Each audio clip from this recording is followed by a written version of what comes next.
Chapter 10. The Postmaster.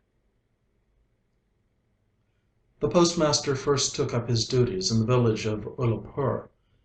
Though the village was a small one, there was an indigo factory near by, and the proprietor, an Englishman, had managed to get a post office established. Our postmaster belonged to Calcutta. He felt like a fish out of water in this remote village. His office and living room were in a dark thatched shed not far from a green, slimy pond, surrounded on all sides by a dense growth. The men employed in the indigo factory had no leisure. Moreover, they were hardly desirable companions for decent folk. Nor is a Calcutta boy an adept in the art of associating with others. Among strangers he appears either proud or ill at ease. At any rate, the postmaster had but little company, nor had he much to do. At times he tried his hand at writing a verse or two. That the movement of the leaves and the clouds of the sky were enough to fill life with joy, such were the sentiments to which he sought to give expression. But God knows that poor fellow would have felt it as the gift of a new life, if some genie of the Arabian Nights had in one night swept away the trees, leaves and all, and replaced them with a macadamized road, hiding the clouds from view with rows of tall houses. The postmaster's salary was small. He had to cook his own meals, which he used to share with Ratan, an orphan girl of the village, who did odd jobs for him. When in the evening the smoke began to curl up from the village cowsheds, and the cicalas chirped in every bush, when the fakirs of the Baal sect sang their shrill songs in their daily meeting place, when any poet who had attempted to watch the movement of the leaves in the dense bamboo thickets would have felt a ghostly shiver run down his back, the postmaster would light his little lamp and call out, "Ratan!" Ratan would sit outside waiting for this call, and instead of coming in at once, would reply, "Did you call me, sir?" "What are you doing?" the postmaster would ask. "I must be going to light the kitchen fire," would be the answer. And the postmaster would say, "Oh, let the kitchen fire be for a while. Light me my pipe first." At last Ratan would enter, with puffed out cheeks, vigorously blowing into a flame a live coal to light the tobacco. This would give the postmaster an opportunity of conversing. "Well, Ratan," perhaps he would begin, "do you remember anything of your mother?" That was a fertile subject. Ratan partly remembered and partly didn't. Her father had been fonder of her than her mother. Him she recollected more vividly. He used to come home in the evening after his work, and one or two evenings stood out more clearly than others, like pictures in her memory. Ratan would squat on the floor near the postmaster's feet as memories crowded in upon her. She called to mind a little brother that she had, and how on some bygone cloudy day she had played at fishing with him on the edge of the pond, with a twig for a make-believe fishing rod. Such little incidents would drive out greater events from her mind. Thus, as they talked, it would often get very late, and the postmaster would feel too lazy to do any cooking at all. Ratan would then hastily light the fire, and toast some unleavened bread, which, with the cold remnants of the morning meal, was enough for their supper.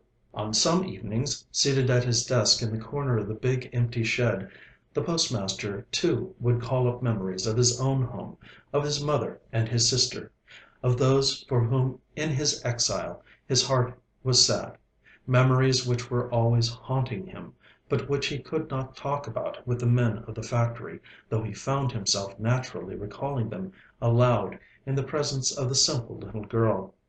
And so it came about that the girl would allude to his people as mother, brother, and sister, as if she had known them all her life.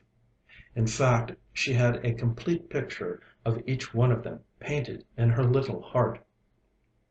One noon, during a break in the rains, there was a cool, soft breeze blowing. The smell of the damp grass and leaves in the hot sun felt like the warm breathing of the tired earth on one's body.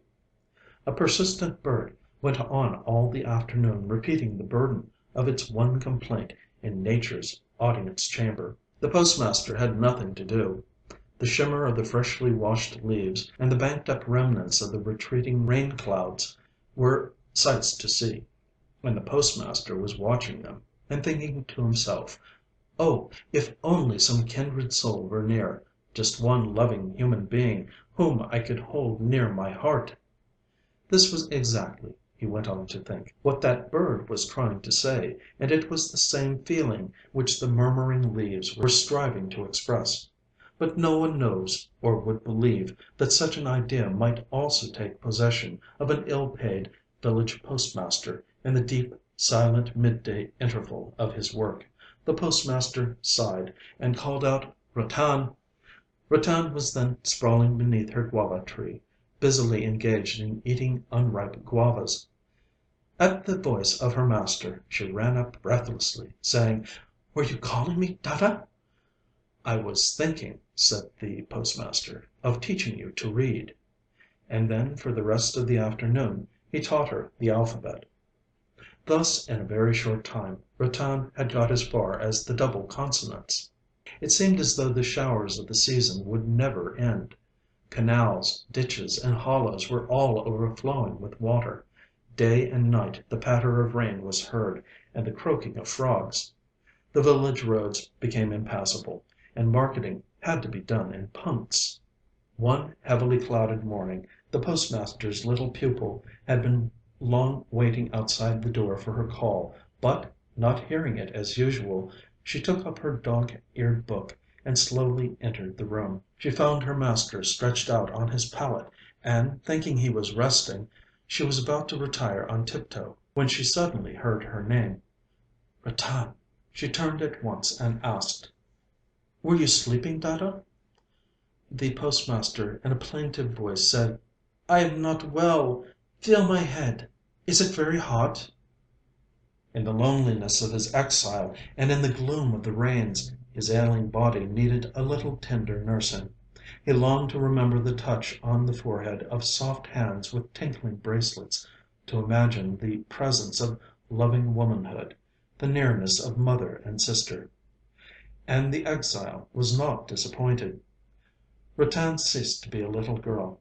She at once stepped into the post of mother, called in the village doctor, gave the patient his pills at the proper intervals, sat up all night by his pillow, cooked his gruel for him, and every now and then asked, "Are you feeling a little better, Dada?" It was some time before the postmaster, with weakened body, was able to leave his sick bed. "No more of this," said he with decision. "I must get a transfer." He at once wrote off to Calcutta an application for a transfer, on the ground of the unhealthiness of the place. Relieved from her duties as nurse, Ratan again took up her old place outside the door, but she no longer heard the same old call. She would sometimes peep inside furtively to find the postmaster sitting on his chair, or stretched on his pallet, and staring absent-mindedly into the air. When Ratan was awaiting her call, the postmaster was awaiting a reply to his application. The girl read her old lessons over and over again.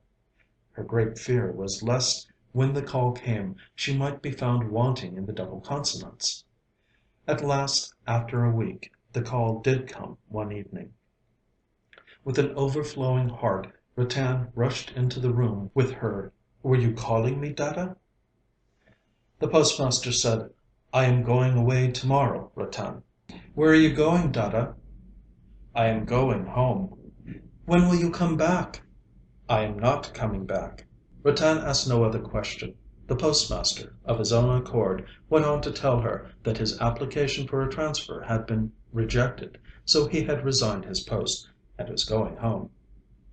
For a long time neither of them spoke another word.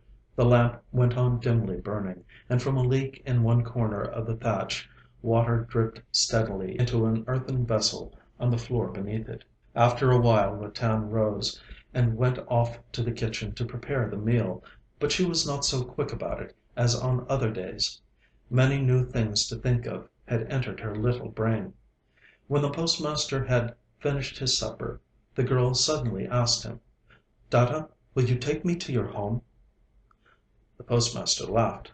"Huh, what an idea!" said he. But he did not think it necessary to explain to the girl wherein lay the absurdity. That whole night, in her waking and in her dreams, the postmaster's laughing reply haunted her. "What an idea!"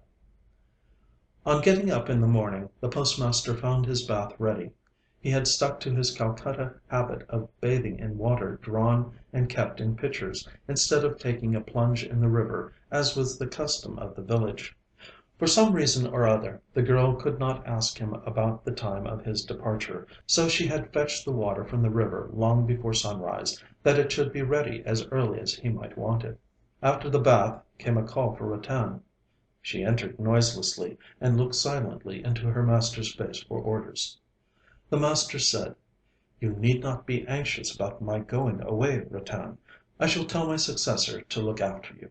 These words were kindly meant, no doubt, but inscrutable are the ways of a woman's heart. Ratan had borne many a scolding from her master without complaint, but these kind words she could not bear. She burst out weeping, and said, "No, no, you need not tell anybody anything at all about me. I don't want to stay on here." The postmaster was dumbfounded. He had never seen Ratan like this before. The new incumbent duly arrived, and the postmaster, having given over charge, prepared to depart. Just before starting, he called Ratan and said, "Here is something for you. I hope it will keep you for some little time." He brought out from his pocket the whole of his month's salary, retaining only a trifle for his travelling expenses. Then Ratan fell at his feet and cried, "Oh, Dada, I pray you, don't give me anything. Don't in any way trouble about me." And then she ran away out of sight. The postmaster heaved a sigh, took up his carpet bag, put his umbrella over his shoulder, and, accompanied by a man carrying his many-coloured tin trunk, he slowly made for the boat. When he got in, and the boat was under way, and the rain-swollen river, like a stream of tears welling up from the earth, swirled and sobbed at her bows, then he felt a sort of pain at heart. The grief-stricken face of a village girl seemed to represent for him the great, unspoken, pervading grief of Mother Earth herself. At one time he had an impulse to go back, and bring away along with him that lonesome waif, forsaken of the world. But the wind had just filled the sails, the boat had got well into the middle of the turbulent current, and already the village was left behind, and its outlying burning ground came in sight. So the traveller, borne on the breast of the swift flowing river, consoled himself with philosophical reflections on the numberless meetings and partings going on in the world, on death, the great parting from which none returns. But Ratan had no philosophy. She was wandering about the post office in a flood of tears. It may be that she had still a lurking hope in some corner of her heart that her Dada would return, and that is why she could not tear herself away. Alas, for the foolish human heart! Section 10.